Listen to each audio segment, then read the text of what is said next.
తెలంగాణలో ఒక cinema fan షోకి అల్లు అర్జున్ గారు వస్తే ఆయనకి సంబంధం లేకుండా తోపులాట జరిగినప్పుడు అక్కడ ఒక మహిళ చనిపోతే అల్లు అర్జున్ గారి మీద 105 బిఎన్ఎస్ పెట్టడం జరిగింది.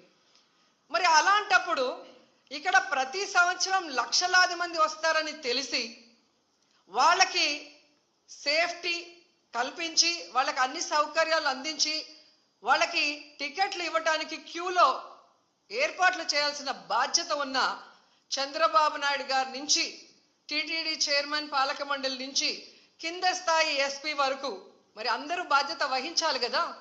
కానీ ఈరోజు ఎంత దురదృష్టం అంటే ఇది పద్మావతి పార్క్లో 5 మంది చనిపోయిన ఆ ప్లేస్లో జరిగిన ఎఫ్ఐఆర్. దీంట్లో 105 పెట్టాల్సింది వీళ్ళు 194 బిఎన్ఎస్ఎస్ పెట్టారు. అలాగే విష్ణు నివాసం దగ్గర ఒకరు చనిపోయారు, దానికి కూడా 105 పెట్టాల్సింది 194 బిఎన్ఎస్ఎస్ పెట్టారు. అంటే ఇది ప్రమాదవశాత్తు జరిగింది, ఏదో జారి పడిపోయి తొక్కిసలాట జరిగింది, దీంట్లో ఎవరు కూడా కావాలని చేయలేదు, మాకెవరికి దీంట్లో సంబంధం లేదు అని చేతులు కడిగేసే కార్యక్రమం చేస్తున్నారు.